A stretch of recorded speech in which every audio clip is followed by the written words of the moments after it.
Covid-19, je continue de dire parce que voilà, l'usage fait force de loi, est une épidémie statistiquement 3 fois plus meurtrière que celle de la grippe.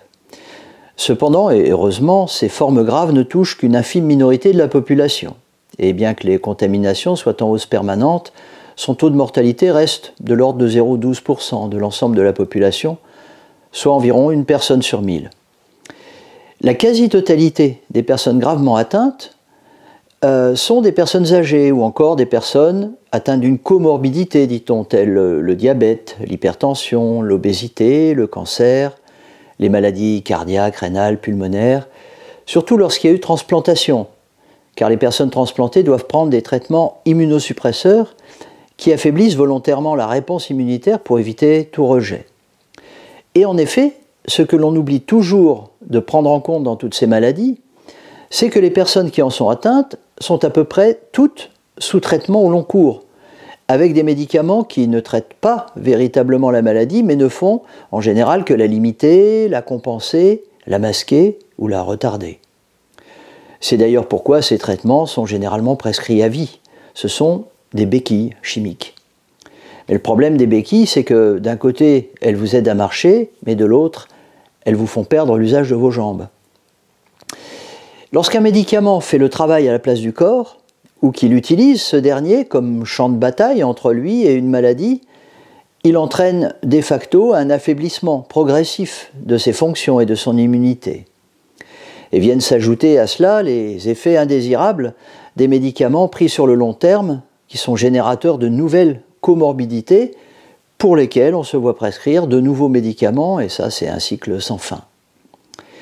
L'autre catégorie de personnes à risque, ce sont les personnes âgées. Alors chez ces personnes, l'affaiblissement des fonctions vitales, de l'immunité, c'est quelque chose de naturel, lié à l'usure et à l'âge. Mais pour autant, comme dit la chanson, on a vu parfois rejaillir le feu d'un ancien volcan qu'on croyait trop vieux. Ça veut dire qu'on voit des centenaires qui guérissent du Covid sans difficulté, alors que d'autres n'y ont pas survécu. Et j'ai à ce moment d'ailleurs une pensée un peu émue pour ma grande-tante, qui est actuellement âgée de 102 ans, qui a été récemment admise en EHPAD, et qui refuse tout traitement ou vaccin. Son seul médicament, en fait, c'est une petite coupe de champagne quotidienne et un efferalgan tous les 15 jours pour ses douleurs.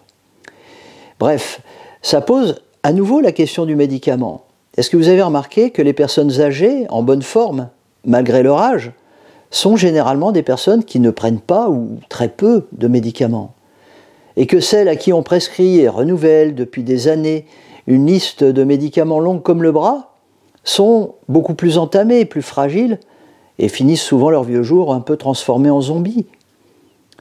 En chinois, l'expression française « portez-vous bien » se dit littéralement « ne prenez pas de médicaments ». Vous imaginez, en France, nous en sommes loin. C'est une croyance qui reste bien ancrée chez nous que plus on prend des médicaments, mieux on a des chances de se porter. Alors, je vous laisse deviner à quelle industrie profite cette croyance et examiner éventuellement les liens d'intérêt ou de dépendance de ceux qui l'entretiennent. Mais la revue Prescrire, bien connue des médecins, alerte régulièrement sur le fait que, je cite, « les effets indésirables des médicaments altèrent la qualité de vie des patients, multiplient et prolongent les séjours à l'hôpital et parfois font mourir. » C'est 2 fois les accidents de la route, les effets secondaires des médicaments.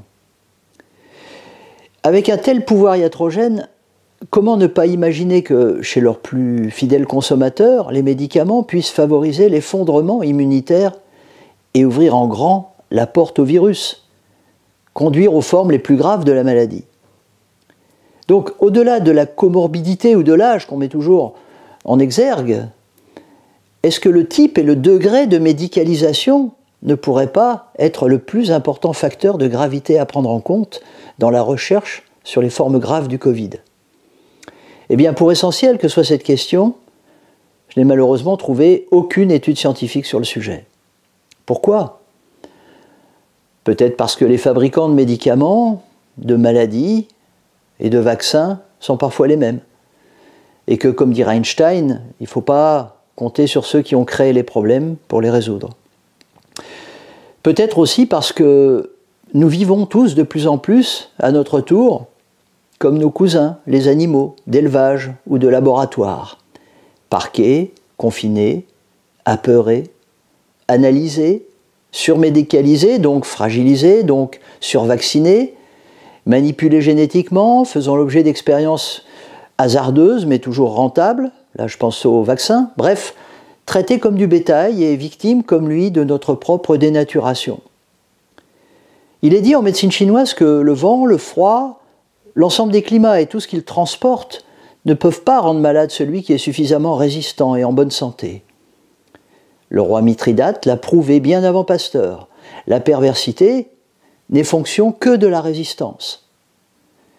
Et l'affaiblissement de la résistance n'est pas qu'affaire d'âge ou de maladie.